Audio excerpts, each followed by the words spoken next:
Best varicose veins చికిత్సనే పొందండి. నొప్పి లేని చికిత్స కోసం సంప్రదించండి ఎబిస్ హాస్పిటల్. నమస్తే రమ్మగారు. నమస్తే జయ. రమ్మగారు, చందమామ కథ ఏదైనా చెప్తారా? అడగని ప్రశ్న. ఒక పల్లెటూరులో ఒక వృద్ధురాలు తల్లి, ఒక కుర్రవాడి కొడుకు ఉండేవాళ్ళట. ఏమీ ఆస్తి పాస్తి ఏం లేవు వాళ్ళకి. ఏదో జీవితం అట్లా పోతూ ఉండేది. చిన్న పనిచేసేది. చిన్నతనంలో కుర్రాడి చిన్నతనంలో తల్లి ఎటకొట్ట పిల్లాడు తల్లి కడుపు నింపుకునేవాళ్ళు. మెల్లిగా వాడికి 15-17 వచ్చేసరికి అలా మగ పిల్లవాడు పని చేసే వయసు వస్తుందిగా. వాడు బాగా గట్టిగా ఆ పని చేసేవాడు. ఏదో పర్వాలే ఒక మాదిరిగా నడిచేది. అయితే కొంతకాలం అయ్యాక వాడు వేరే వాళ్ళ పొలాల్ని మక్తాకి తీసుకుని, ఏమన్నా దాన్ని మనం ఏమంటాం, లీజు లాంటిది, అది తీసుకుని కౌలుకి మక్తా అంటారు, కౌలుకి అంటారు. ఆ కౌలుకి తీసుకుని చేసేవాడు. భూస్వామికి కౌలు ఇచ్చేసి తమ ఇంటికి చేరే ధాన్యంతో సంవత్సరం అంతా గడపలేకపోయేవాళ్ళు. ఏడాది గడిచేది కాదు. రెక్కలు ముక్కలు తీసుకున్నా మనకేమిటమ్మా డబ్బులు చాలటం లేదు, ఇటు అవస్థ పడుతున్నాము అని తల్లిని ఎంతసేపు అడిగేవాడు. అయితే వాళ్ళ అమ్మ అనేది, ఏమిట్రా నన్ను అడిగితే నేనేం చెప్తాను రా నాయన, ఆ ప్రశ్నలు చెప్పే స్వామి ఎవడో ఉన్నట్ట పడమటి కొండ మీద, ఆయన అడిగితే చెప్తాడు రా అనేది. సరే, కొన్నాళ్ళు గడిచాక కుర్రాడికి ఎలాగైనా ఆ పడమటి కొండకి వెళ్ళి అక్కడుండే ప్రశ్నలు చెప్పే స్వామిని, ఎందుకు నా జీవితం బాగుపట్టలేదు అడగాలను, నాకు ఈ డబ్బు ఎప్పుడు సరిపోతుంది, ఎప్పుడు మాకు సరిపడా డబ్బులు వస్తాయి అని అడగాలని అనిపించింది. సరే, ఏం చేశాడు, ఓ సంవత్సరం ఇట్లా మక్తా ధాన్యం రాగానే తల్లికి అన్నీ ఏర్పరిచి పెట్టి, అమ్మ నేను పడమటి కొండకి వెళ్ళొస్తాను, అడిగొస్తా, దారిలో నా భోజనం నా ఏర్పాటు నేను చేసుకుంటా, నువ్వు మాత్రం జాగ్రత్తగా ఉండు అని తల్లికి ధాన్యము వగైరా సామాన్లు అన్నీ అప్పచెప్పి వెళ్ళాడు. వెళ్తే 7 రోజులు నడవగా కొంత మేరకు చేరాడు. అయితే ఏమైంది, 7 రోజుల తర్వాత ఓ ఇల్లు, ఒక ఆవిడ ఎవరిదో ఇల్లు కనపడితే ఈయన తలుపు కొట్టి, నేను పడమటి కొండకి వెళ్తున్నానండి, 2 పూటలు రెస్ట్ తీసుకుంటాను, ఈ పూట రెస్ట్ తీసుకుంటాను, ఇక్కడ తీసుకోవాలనుకుంటున్నాను, ఒక ముద్ద అన్నం పెడతారా అంటే, ఆ ఇల్లు ఒక ముసలమ్మది. ఆవిడ, దానికి ఏముంది నాయనా, రారా, పడమటి కొండకి వెళ్ళే వాళ్ళంతా ఈ దారినే వస్తారు, ఈ మధ్య ఎవరు రాలేదు ప్రశ్నలకి, రా నాయనా, మీ ఏం చేస్తున్నావు, ఏం ఊరు, ఏం కులం గోత్రం ఏవో అడిగి. సరే, సాయంకాలానికి చేరాడు. శుభ్రంగా రాత్రికి అన్నం పెట్టింది. మర్నాడు పొద్దున ఇతను 2 రోజులు తినడానికి సరిపడా రొట్టెలు చేసి కట్టించి, అబ్బాయి ఎట్లాగో ప్రశ్నల స్వామి దగ్గరికి వెళ్తున్నావు కదా, నా కూతురు చూడు అని పిలిచింది. లోపల నుంచి ఒక పిల్ల వచ్చింది, చక్కటి చుక్క. పిల్ల రాల, పిల్లని చూపించలేదు ఆవిడ. పిల్ల ఉంది లోపల తిరుగుతుంది కానీ వీడు చూడాల. మా పిల్ల చక్కని చుక్క. మరి దానికి ఏమో మాటలు రావు నాయన, మూగబొమ్మ, దానికి మాటలు ఎప్పుడు వస్తాయో కనుక్కో అని చెప్పింది. ఆ పిల్లని వీడు తను చూడాల. సరే అడుగుతానన్నాడు. రొట్టెల మూట భుజాన్ని వేసుకుని మళ్ళా నడిచాడు 7 రోజులు. నడిచేసరికల్లా ఈసారి ఇంకొక ఇల్లు తలుపు కొట్టాడు. ఈ రాత్రి ఇక్కడ పడుకుంటానండి అంటే వాళ్ళు అన్నారు, సరే మా ఇంట్లోనే ఉండు నాయనా అని ఆ పూట భోజనం పెట్టారు.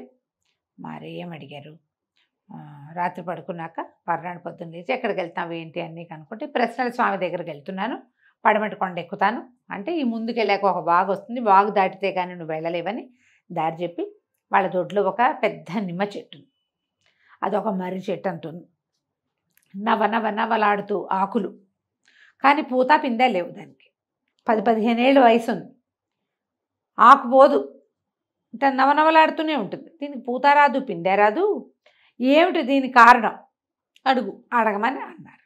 వాళ్ళు కూడా ఏవో కొన్ని రొట్టెలు చేసిస్తే ఇతను అట్లా వెళ్ళాడు. వెళ్ళగా వాగు వచ్చింది. ఆ వాగు ఎట్ట దాటాలో తెలియలేదు. ఆ వాగు గట్టు మీద కింద కూర్చొని చూస్తున్నాడు. ఆలోచిస్తుంటే వాగులోంచి పెద్ద పాము వచ్చింది. పెద్దదో మహాసర్పం ఒకటి.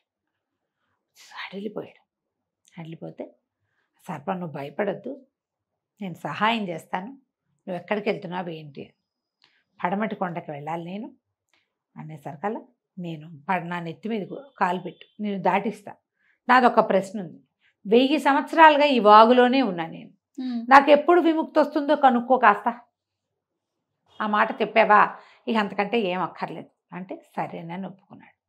ఆ పాము పడగ మీద కూర్చుంటే పాము తీసుకెళ్ళి వాగు దాటిచ్చేసి, సరే అక్కడి నుంచి నడవగా పడమటి కొండ చేరాడు. కింద బోళ్ళంత మంది జనం ఉన్నారు.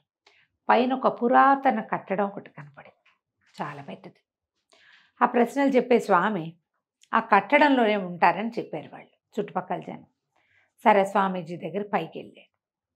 చీకటి పడిపోయింది. ఆ పూట ఏదో ఆశ్రయం ఇచ్చారు, ఓ ముద్ద అన్నం పెట్టారు, తిన్నాడు. మర్నాడు పొద్దున్న దర్బార్ అన్నారు. దర్బార్లో ఆయన స్వామీజీ కూర్చున్నారు. సరే ఏం అడగాలనుకున్నామంటే, నాదొక్క ప్రశ్న అండి, మధ్యలో 3 ప్రశ్నలు జమ అయినాయి, యాడ్ అయినాయి, మరి 4 ప్రశ్నలు అండి. నేను ఎవరివైనా సరే, నీవా ఇంకొకళ్ళవా సంబంధం లేదు, 3 ప్రశ్నలకే నేను సమాధానం చెప్తాను అన్నాడు. ఈ అబ్బాయి ఎందుకు వచ్చాడు అసలు ఇంత దూరం?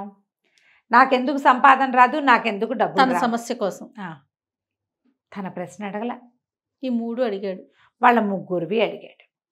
3 ప్రశ్నలకి సమాధానం లభించింది. దండం పెట్టుకుని వచ్చాడు. ఇక మళ్ళీ నడు నడు నడు నడు నడిచి వాగు దగ్గరికి చేరాడు. ఆ సర్పం కనపడింది. అడిగావా నా గురించి అన్నాడు. ఎందుకు అడగలేదు, బ్రహ్మాండంగా అడిగాను.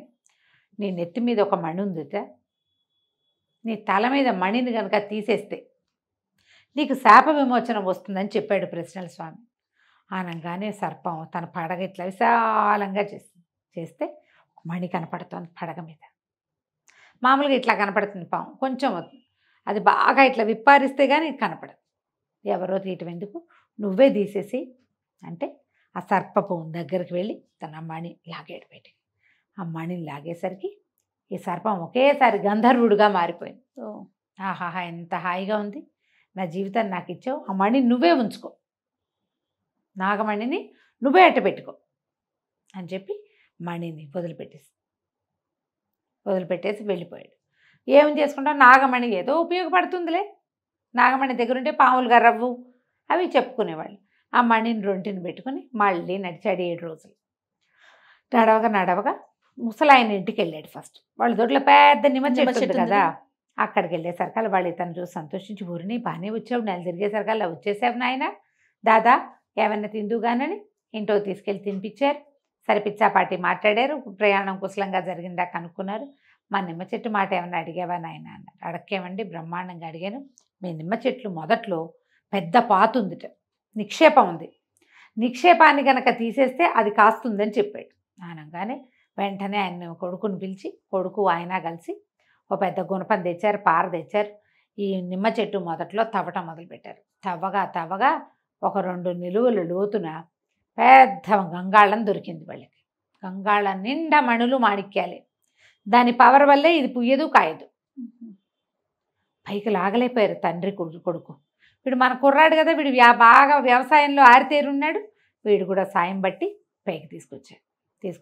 వాళ్ళు ఆశ్చర్యపోయి, అబ్బాయి మేమేం పెద్దగా ఉన్నవాళ్ళం కాదు, నిమ్మ చెట్టు కోసం చూస్తే ఇంత నిక్షేపం వచ్చింది, నువ్వు కూడా నీ వాటా తీసుకో, దీన్ని 3 వంతులు చేద్దాం, మా అబ్బాయి కోటి నా కోటి, 3వది నీకు, నువ్వు చెప్పకపోతే మాకు తెలిసేది కాదు, నేనేనాడో పోయేవాడిని, నా కొడుకు పోయేవాడు, చెట్టు కొట్టేసేవాళ్ళం కొన్నాళ్ళకి అంతే. నిమ్మ చెట్టు నీడివ్వదు, ముళ్ళుంటాయి దాని కింద, కాయలు కాస్తే నిమ్మ చెట్టు మంచిది, లేకపోతే ఎందుకు, దాన్ని నవనవ చూసి ఉంచుకున్నారు ఇన్నాళ్ళ నుంచి, 10 ఏళ్ళ నుంచి. అక్కడి నుంచి ఇంత సంచుల నిండా పోసి ఈ అబ్బాయి చేతికిచ్చారు.